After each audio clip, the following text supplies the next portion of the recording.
Pick up a Volvo brochure, and the language is always the same. Clean Scandinavian lines, thoughtful engineering, safety born from a country that genuinely cares. The photography is always Nordic, always minimal, always reassuring. Birch trees, slate skies. The implication is unmistakable. This car comes from a place with values. What the brochure never mentions is who actually owns the company. Volvo Cars is not Swedish in any meaningful operational sense. It is owned, controlled and strategically directed by Zhejiang Geely Holding Group, a Chinese conglomerate headquartered in Hangzhou. Geely holds 78.7% of the company as of 2026. The founder and chairman of Geely, Li Shufu, is also the chairman of Volvo Cars. The newest generation of Volvo electric vehicles runs on Chinese-designed architectures with Chinese-sourced batteries. Some of those vehicles were assembled entirely in China until very recently. The Swedish flag is still on the bonnet. The Gothenburg address is still on the website. But the ownership, the technology, the supply chain, and the strategic vision all now flow from one man's office in eastern China. This is not a scandal in the traditional sense. No laws were broken. No one was criminally deceived. But a profound shift took place in the global auto industry, and it happened so quietly, so methodically, that most consumers in Europe and North America never registered it at all. That invisibility was not an accident, it was the whole point. Before you can understand what Volvo became, you need to understand what it was.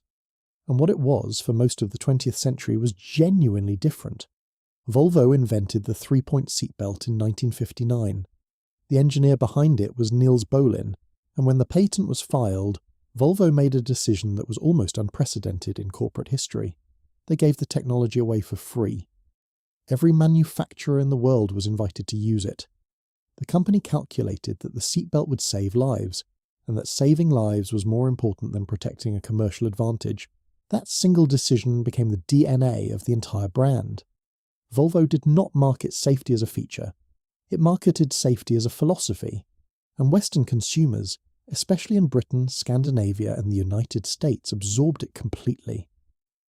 By the 1980s and into the 1990s, the Volvo estate car was the default choice of architects, teachers, family doctors, and anyone who wanted to signal quiet intelligence over status. The joke was that Volvos were boxy, but they kept you alive. This was a brand with genuine moral authority. It was not aspirational in the way a Ferrari is aspirational. It was trusted in the way a hospital is trusted. Parents chose Volvo because the brand had earned that choice across decades of consistent behaviour and a product philosophy rooted in something real. Volvo was founded in Gothenburg, Sweden, in 1927, and for more than 70 years it remained a Swedish national institution. That institutional trust was the most valuable thing Volvo possessed. Far more valuable, as it turned out, than any factory or patent. On January 25, 1999, Ford Motor Company announced its acquisition of Volvo Cars for $6.45 billion. Ford wanted access to the premium European market. Volvo wanted the capital to compete.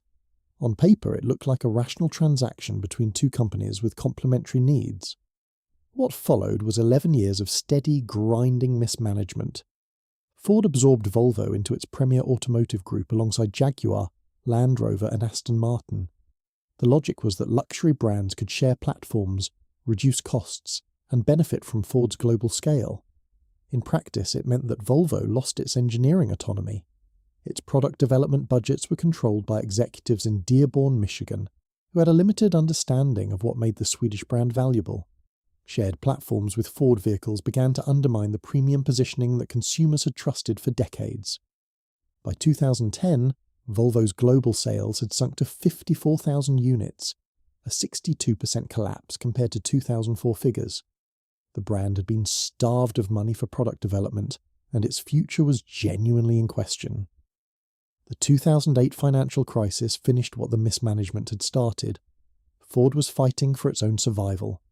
In 2010, Ford sold Volvo Cars to Geely for $1.8 billion, having originally paid $6.45 billion.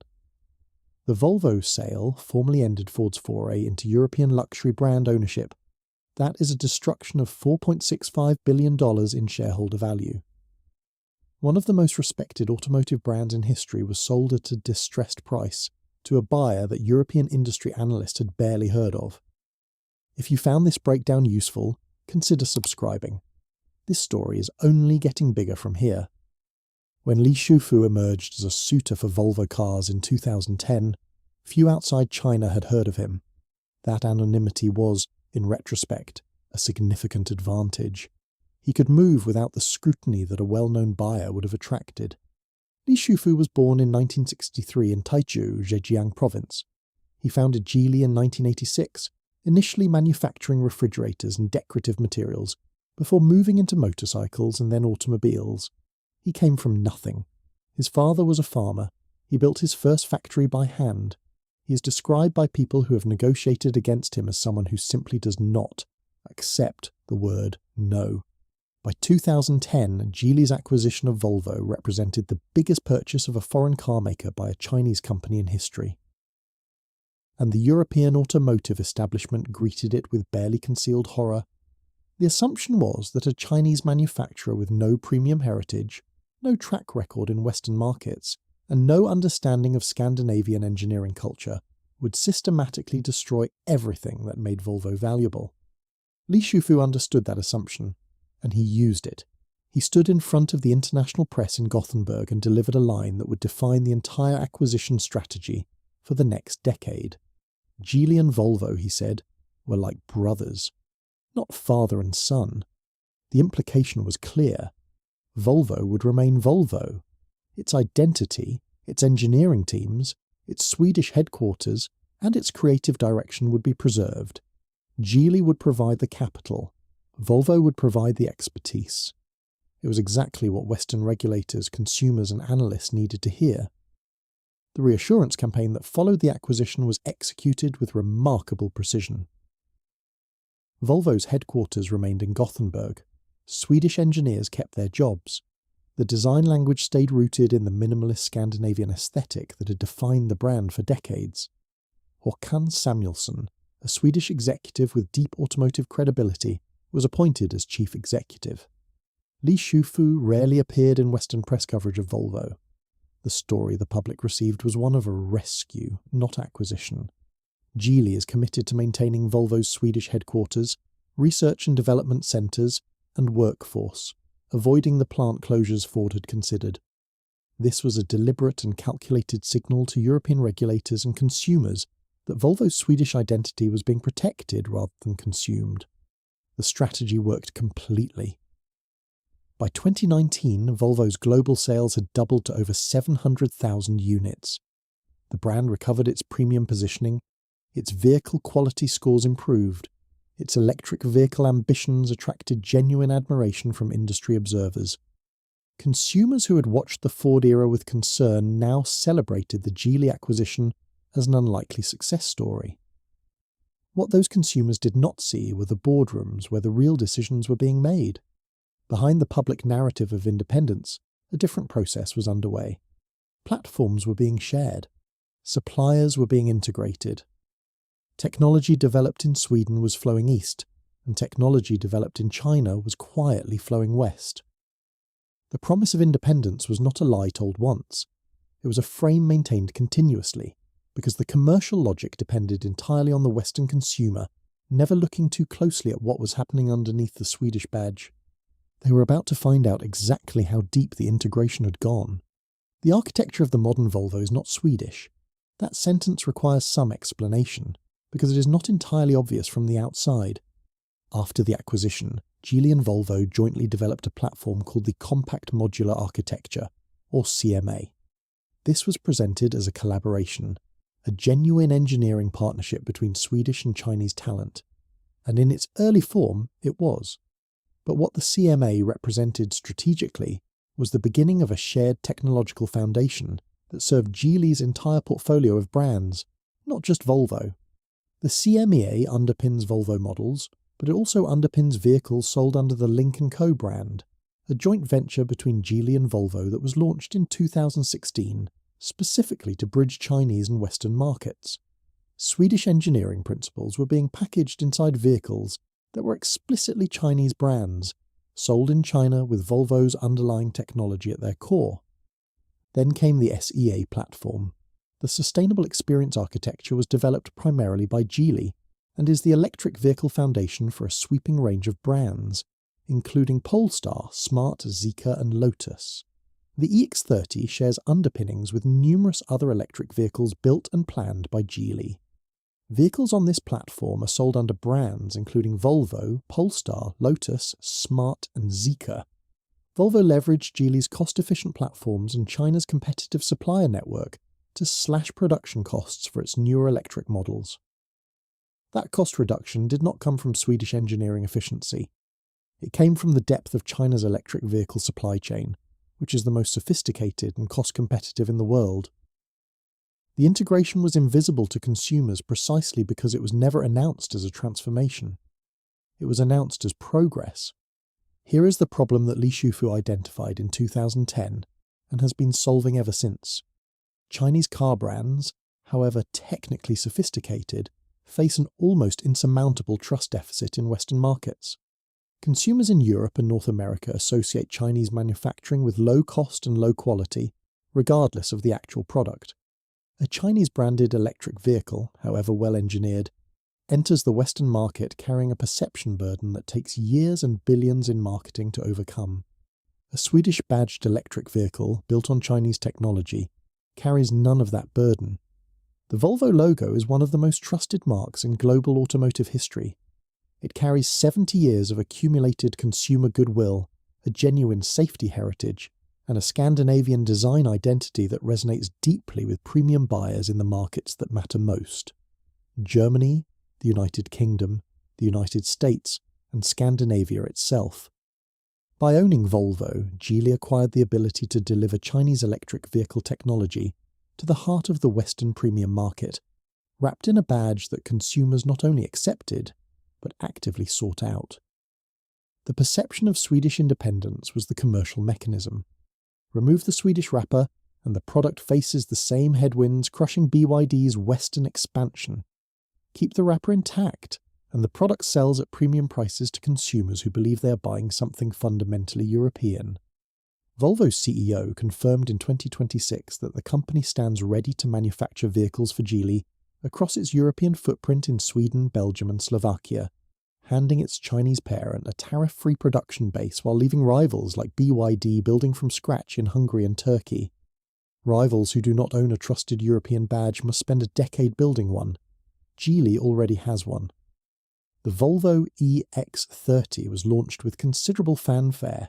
It was positioned as the brand's most accessible electric vehicle, a compact SUV that brought Scandinavian design values to a broader audience.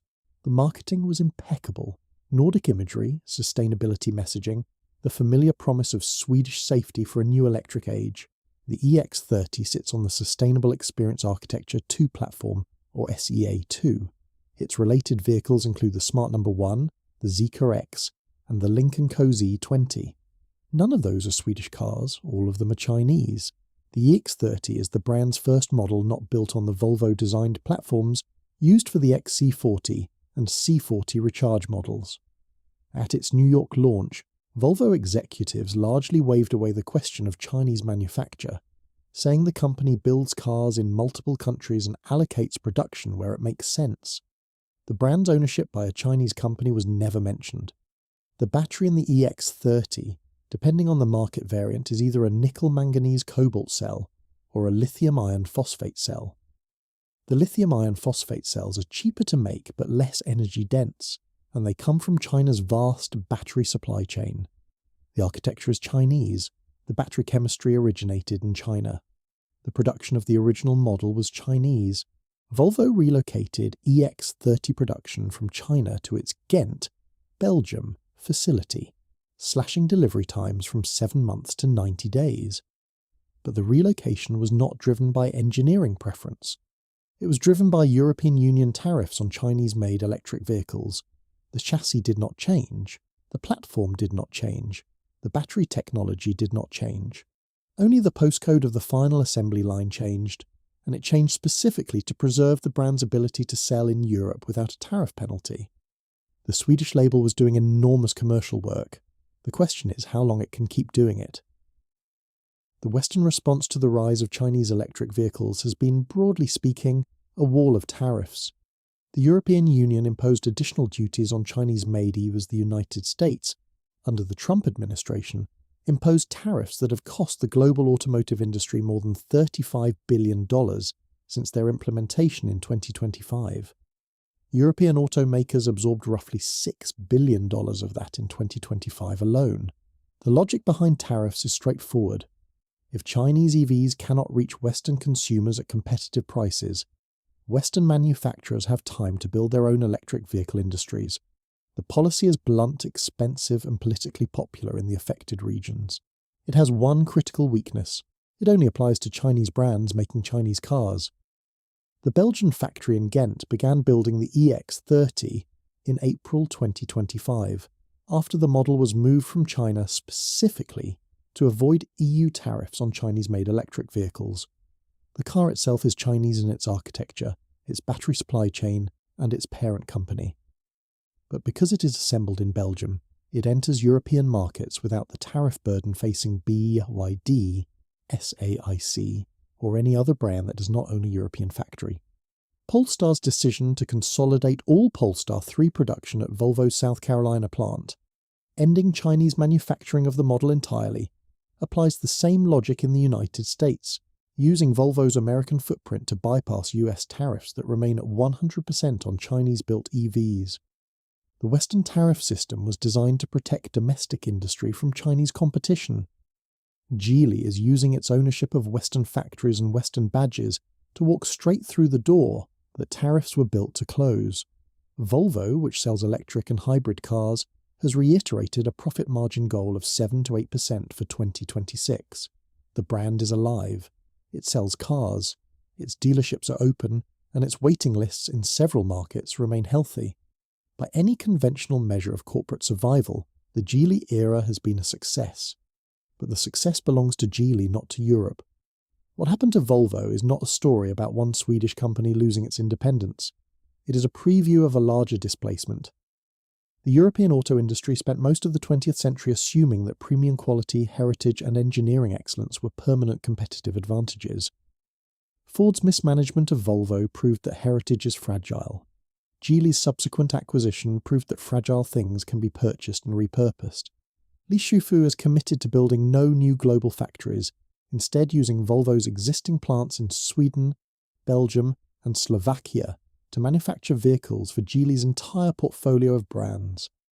Volvo's European footprint, built over a century by Swedish engineers and funded by Swedish capital, is now functioning as Geely's tariff-free gateway into the most regulated automotive market in the world. The West did not lose the electric vehicle race through bankruptcy. It lost it through acquisition, platform sharing, and a slow relinquishment of technological control that happened in increments small enough to avoid triggering any alarm. Volvo still has the Swedish flag on its bonnet, but the country whose flag it represents no longer controls what is underneath it. That is the real story of the most trusted car brand in the world. If this is the kind of analysis you have been looking for, subscribe now. Every video on this channel is built around the stories that the mainstream financial press does not slow down long enough to tell properly.